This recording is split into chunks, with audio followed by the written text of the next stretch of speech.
So, we're here to talk about the future and specifically how to talk about being hopeful for the future. So, I thought I'd just jump right in with what's making you hopeful right now?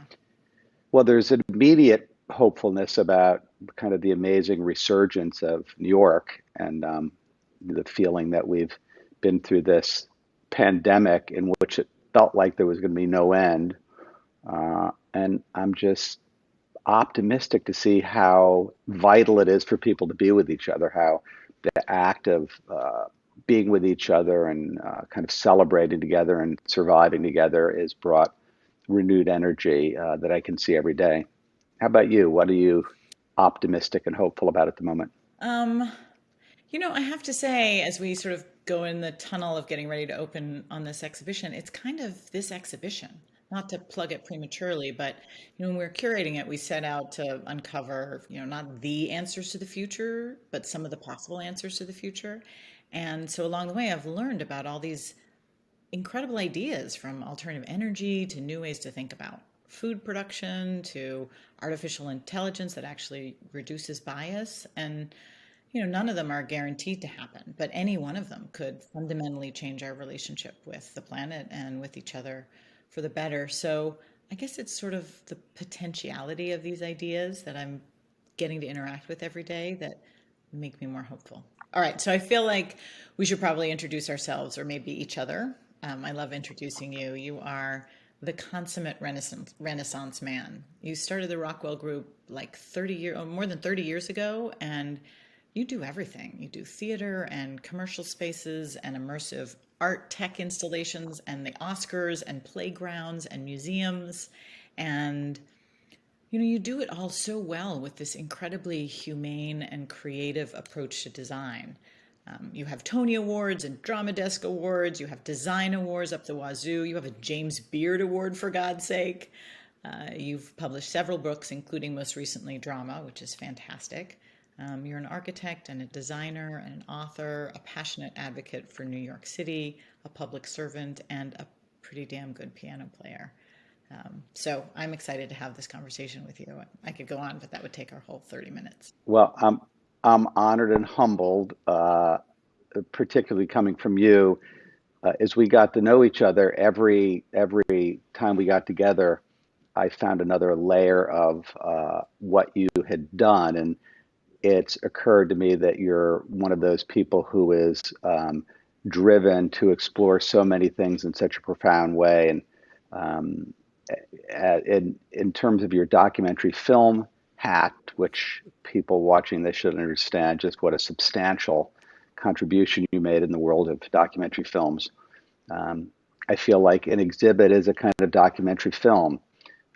Your role when asked by Obama to put together Arts Council and worked with the most amazing and powerful artists in our country, I think has prepared you for creating this collaborative venture and wrangling all the different pieces of the Smithsonian to craft a future. So we're actually here to talk about the Futures exhibition we've been working on together at the Smithsonian. And I think it's important to start with the why. Like, why have you and I and so many other smart people been spending all of their waking and many of their non-waking hours on this exhibition? Um, I think, for us, um, this quote by Carl Sagan in some ways has been our inspiration. It matters how we think about the future. And right now, we have so much help imagining what could go wrong between media and public intellectuals and science fiction. I mean, don't get me wrong, I love me some dark mirror, but it doesn't leave me feeling particularly inspired or hopeful for the future. So we have all this help imagining what could go wrong in the future, and that's an important conversation. But we don't have nearly as much help imagining what could go right. And even more, I feel like it feels like we don't have that much to say about it. Like there's this inevitable future that's barreling towards us like a train, and we better just buckle in. So that's why we thought it was important to do this exhibition in this moment. And that's why we called our exhibition Futures with an emphasis on the S, because there is no one future. There are many possible futures. And if you can't imagine the future you want, then you're unlikely to figure out how to get there. Rachel, I know you have been thinking about the future for a while and sort of studying how it can be represented. Any insights that formed your initial thoughts about this exhibit? Well, we actually did a lot of research on future thinking, and as we prepared for this exhibition, we kind of did a survey of the most interesting studies and research out there on future thinking, and we hired a great audience research firm who did a large national survey for us, as well as some in-depth focus groups on how people were thinking about the future. And oh my God, it was so rich. There was so much to get out of that. But a few things jumped out at us. One is something that people call the future gap, which is there's a lot of people who don't really ever think about the future. A recent study found that more than half of Americans rarely or never think about the future 30 years from now. And yet other studies have shown that thinking about the future, being able to imagine and project into the future for 5, 10, or 30 years is essential to being an engaged citizen and a creative problem solver. Studies actually show the less people think about their future lives, the less likely they are to make choices that benefit the world in the long run. People who don't think about the future vote less often, they save less for retirement, they make worse health decisions, they care less about long-term challenges like climate change, they're more likely to drop out of school, and all kinds of other things. So that really reinforced to us that helping and encouraging people to think about the future was a really was a kind of a worthy goal. And then second, something that was really interesting when we asked people, we asked this very broad question, what do you want for the future? And I guess I was cliche, but I was expecting that we'd get back, flying cars and jet packs and 3D printed food and living on Mars. But what we got back universally across almost all demographics and age ranges was peacefulness, sustainability, equity, prosperity. Like that was what people thought about when they thought about what they wanted for the future. And so that really influenced how we organized the exhibition. So we are doing this exhibition about this impossible subject. And it's also fundamentally different than what we mostly do at the Smithsonian. I mean, we can tell you everything you need to know about blue whales or dinosaurs or the history of flight or African American history and culture, but we can't tell you everything you need to know about the future because it hasn't happened yet. So we kind of came at this. We made two fundamental decisions when we started organizing this exhibition.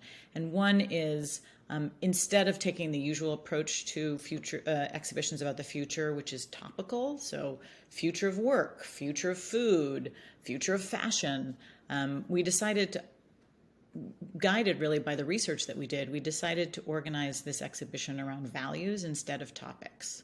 What kind of future do you want to live in? Is it peaceful? Is it sustainable? Is it exciting? Is it slow? Is it fast? And so that was our first big decision, was to organize around values rather than topics.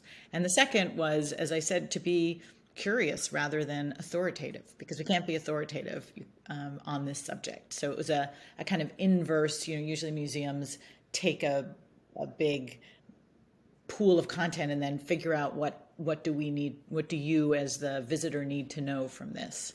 But there we are. So I call you, about 2.5 years ago, right? And I'm like, hey, David, I got an idea. Let's do a exhibition on an impossible subject in a broken building at the Smithsonian on a very short timeline with almost no budget. You want to jump on? And you were amazing. But let me turn it over to you. So what did you think when I called you with that idea? What did you see as the design opportunity? As it turns out, and you maybe knew this when you called me, I'd been interested and studied temporal events and wrote a book called Spectacle in 2008 about the power events have to really transform experience. And one of the qualities is they're temporal, they're ephemeral. And I was I always look for projects that I think are equal parts super thrilling and slightly terrifying. And this had all of those qualities, including the not unlimited budget part. Um, the the excitement for me was to create a series of experiences that would they had to be flexible because as we developed the design, we didn't totally know what the curatorial approach was going to be. Um, but the idea that we were organizing it around questions gave me some thoughts about very different experiences we could create that people could move around and in some ways curate their own future by making choices. I also felt like the building itself is a collector of fragments from other places, had an unbelievable kind of legacy, and it was a one of a kind opportunity. So we totally jumped in. Yeah, I mean, this building, which I am madly in love with, was our first U.S. National Museum. It was the first Smithsonian museum on the National Mall, and over 145 years, it's housed everything from the Star Spangled Banner to a rock from the moon to rocket ships to the first electric light bulb. So it really does have the DNA built into it of a place to sort of explore the future and encounter kind of the biggest ideas of the universe. And so that was very much our exhibition, our inspiration as we were putting together this exhibition. What were your design references or inspirations? How did you think about that? Well, I started by thinking about how to use a kind of cruciform building with a large ceiling that almost creates its own atmosphere. It's a very big space. And part of my research took me to World's Fairs, uh, which are amazing. If you look at the history of World's Fairs and the number of inventions that artists and architects and designers and thinkers have conceived of, and that World's Fairs really are visions about the future that were never quite realized. So the fact that they were temporary, I thought was an interesting way to think about things in this building that didn't have to be forever, unlike the Smithsonian's general approach. So we looked at World's Fairs in some details. We looked at festivals. I also looked at projects I'd been involved with over the years, like Hairspray, which had a uniquely optimistic view of the 60s, as told by John Waters. Those moments in when history was changing and how objects can signal that, how objects are loaded to think about the future. Um, Interesting that Norman Bel Geddes, one of the images of his Futurama from the 1939 World's Fair in New York, seemed like an unimaginable future that basically, if you look at where we are now, much of that's come true with the integration of transportation as a building block for cities. So World's Fairs were always a chance to speculate on many different pieces, and in fact, that became one of the portals into our thinking and how the exhibit begins. What did you find to be the biggest challenges going into this? Oh man, how long do we have? There were many, and it helped that we just have an amazing team of really smart people who are motivated by this opportunity to kind of help people acquire vocabulary and references for thinking about the future in a more flexible and hopeful way. I would have to say the biggest challenge was we were about a year and a half into planning this, which is an incredibly short timeline. You see at the Smithsonian, it's 5 to 8 years to plan an exhibition. So we were doing this at lightning speed. And I remember in February of 2020 feeling like, all right, I think we finally like conquered all the huge challenges. We have everything set up. We just need a couple things to go our way and we're going to be fine. Didn't we do a walkthrough then, right before COVID? We did. And then COVID happened and everything changed. So for us, that meant, it was both a challenge and an opportunity. It had a lot of implications in terms of budget and schedule and logistics. And, there's no contracting was frozen and hiring was frozen and all this kind of thing. But really it was an opportunity to take a pause and say, all right, when we come out of this, we're going to be the first sort of major thing that the Smithsonian is doing, and we're going to be talking to people about the future. So how do we make sure that this exhibition isn't about the last year and a half, but reflects this year and a half. And so we brought in more contemporary artists and original commissions to think about some of the big, knotty questions that were raised by the last year and a half around equity and our place in the world, and how to think about the path forward. We increased our content around health and around social justice, and we just took in like a clarifying path through our curatorial approach to simplify and streamline and make sure we were talking about the things that were going to be the most important to people. So speaking of design, let's take a look. This is like a axiometric animation of the building, so folks can kind of see how it's organized around this central Greek cross, and the exhibition spans through all four halls and the central rotunda. And I'd love to talk a little bit about how it's organized and then have you walk us through some of the renderings, which some of these will be the first time they're seen. So the building is organized around these four major themes, and you enter the building through Futures Past, which really looks very deeply at how we are only the latest in a long line of future makers. And excitingly, because we get to do this at the Smithsonian, pulls on collections from almost all of our Smithsonian museums, artifacts from, going back hundreds of years to very recent, looking at ways we have always experimented with making the future. And then you move through the central rotunda, which has this gorgeous art tech installation that kind of anchors the whole exhibition. And then you move through these three halls, and the three halls are futures that work, futures that inspire, and futures that unite. So maybe let's take a look at the first sort of entrance hall. So this is the North Hall as you walk in, which, as I said, is where you're kind of oriented to the exhibition, and we're trying to start introducing this lexicon, this vocabulary of pluralism and multiplicity and individual choice, through largely our historic collection and how we talk about that. Do you want to say anything about the North Hall and your design for that? Sure. So you can see as soon as you come in, the vocabulary is at a diagonal.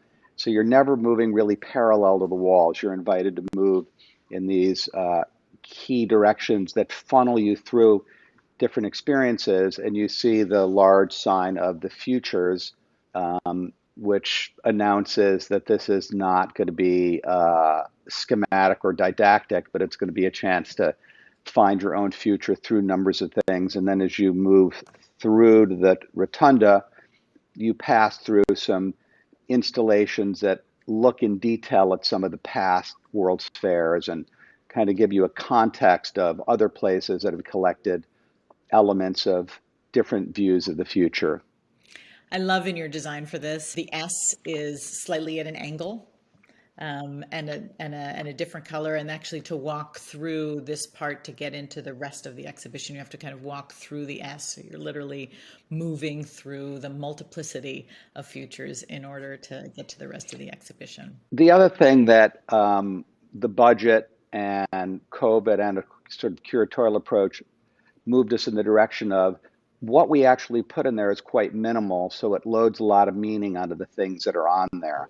So the low walls that support the objects in sort of collections of things are each made out of something that's symbolic for that room. In this case, it's recycled books and newspapers and print, and kind of using the very texture of history. And then lighting is used in a very theatrical way within this big room with lots of daylight, which for many museums is a challenge. In our case, it creates this glow, and then we use lighting to focus attention on the storytelling pieces. Yeah, it was one of the many reasons I was excited about working with you guys, is you just have your design is so narrative and has this theatricality to it that is, that really fits within this iconic, gorgeous space. So then let's take a look at, let's see. So this is our Futures That Work hall. And this is an interesting hall because in some ways, when you think of the future, you think of faster, you think of more efficient. But as we were looking at the values that underlay this hall, a future that works yes, is more efficient, but is it faster or is it slower? And where does renewability and sustainability fit into a future that works? So the curatorial vision for this hall was really about looking at the word, like what is a future that is going to work for us? What does that mean? And what are some of the big ideas from energy sources to the ways we move, the ways we live in our homes, the ways we travel? How's that going to manifest in the future? So what did you do with that design wise? Well, in the image you're looking at, the base of the exhibit, the blocks are actually mushroom blocks that are take 3 months to form, very high performance in an interesting sort of future-oriented, very sustainable material that emphasizes slow versus fast. Um, and the piece around the ceiling is solar collection uh, pieces that form the ceiling piece. So the exhibit is framed by pieces that speak to sustainability, but also speak to efficiency over time. And so that's kind of the main thing you're looking at here. And you also see that there is a series of places where you can see every piece you can see from multiple sides, which in talking about the future seemed like, although it was a challenge for the curators, seemed to us to be a great way to look at things literally from various sides. Yeah, I think there's so many things in this hall that are going to really spark people and make people hopeful from, an algae farm that's as big as a refrigerator that you can have in your living room and captures as much carbon as a 400-acre forest, to a laundromat that works entirely on a closed water system and is embedded in a wetland, to new kinds of spacesuits that can enable new people to go to space and live in space. I did want to just call also the attention to these beautiful pillars in the front. Your lab group has worked with us and in partnership with SoftBank on a fantastic interpretive layer to the whole exhibition. So in every hall, when you go in, you meet what we're calling your future guide, which is kind of yourself in the future, asking you questions about the values that are embedded in that hall in a kind of super fun game way. Again, just encouraging people to have conversations with themselves and have conversations with the people they came with about what's important to them, what are they seeing in these halls that resonates with them, and why. And it's technology that is totally intuitive.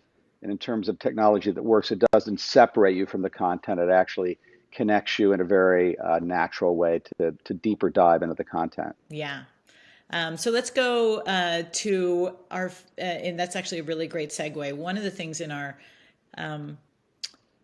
research, we found that people thought that technology was both the problem and the solution. People were very worried about how technology was going to change their lives in the future and disassociate them from the things that were important to them. But they were also hopeful about the ways that technology could, in some ways, make them more human, could allow them to connect more, collaborate more, communicate more. And so this hall is Futures That Unite, and it really looks at equity and connection and all the ways that in the future we might be able to be more human. And I love your design for this. So do you want to talk about that super briefly? Sure. I also want to say how much I appreciate including the lab in this project, since the lab I formed a long time ago because I felt technology was separating us from experiences and there was a chance for technology to unite people. So in this case, the structure is really inspired by wood structures with joinery, and it creates these spaces that refer to several corridors and cross access, all kind of ritual spaces where the ritual is heightened by this wood that you see that connects itself in a beautiful way and actually has a small corner where there's a chance to see some videos, and the wood structure becomes the enclosure of that. So it's a very gentle structure that provides a path, provides the background for the installations, and provides a place where you can sit, all separated from the walls. Yeah, I love this. I really do. This it makes me feel peaceful. So our last hall is Futures That Inspire, which is kind of our science fiction hall, and it looks at, in some ways, it's the most typically futuristic. It's got flying machines and science fiction and superheroes and robots that help you do things. And your design for it is super energetic and exciting. Do you want to talk a little bit about that? Sure. In this case, the exhibit installation goes quite tall, and it has low walls that are made out of recycled movie posters that give it a kind of texture and color. And then this grid piece that surrounds everything really wraps around and becomes the container. It makes room for about a 50-seat area where you can sit for presentations. So it really is about taking everything that exists and creating this one swirling structure that kind of inspires you to be a part of it. And I think will be very different depending on which path you take through it. I just want to say a couple things. It has been such an honor and a adventure to work on this with you, especially during this crazy time. And your team has been amazing. So thank you for your help in bringing our ambitious, crazy ideas to life. And I guess I just want to end with one question. This is not the Aspen Museum Exhibition Festival. This is the Aspen Ideas Festival. And so, what is the idea behind this exhibition for you? What is the thing that is important? Why are we doing this? Well, I've got to say, inviting me on this project feels like my career has been a dress rehearsal for this. So I deeply, deeply appreciate that. And I think the idea is um, that uh, the story behind things are what inspires the future. The looking at objects, ideas, installations that allow you to form your thought about the future is the future. And I think there's a kind of immediacy to it. I think there's a gentle ask that you participate. You can't actually move through the exhibit without participating and without collecting different pieces of data. And I think that combination of um, being in a space where you're going to be amazed by lots of things and you're going to be asked to put things together in a way is in fact what the future is going to be. And and I'm optimistic about it, or I wouldn't be doing what I'm doing. How about you? What excites you the most about it? I mean, I think the question is like, why is this important? And I think we need to start having a different conversation about the future. I think we're really good at the conversation about what we're terrified of and how to try and avoid that. But I think especially right, everybody's watching this, you through design, me through whether it's documentaries or museums, all leaders should be thinking about how do we support a healthy, productive, empowering conversation about the future. And I think this is a really important conversation for cultural institutions to be having. We have public trust, we have a tremendous amount of assets in amazing objects and curators and intellectuals and storytellers. So I think this isn't the answer, but I'm excited that this is part of what I feel like is a very important experiment in how to talk to people about the future in a way that we create dreams that are maps. So, thank you so much, David. It's lovely to talk to you. It's lovely to be part Thank of you. Aspen Ideas Fest. And I'll see you on a site visit, not to. Oh, sorry. Last thing I should say, we're opening in November. Very exciting, about 5 months from now. You can find more. Get tickets now and avoid the rush. That's what I say. You can find information on our website, but we're really excited to welcome millions of people to the National Mall in person to celebrate together what we've made it through and where we might go.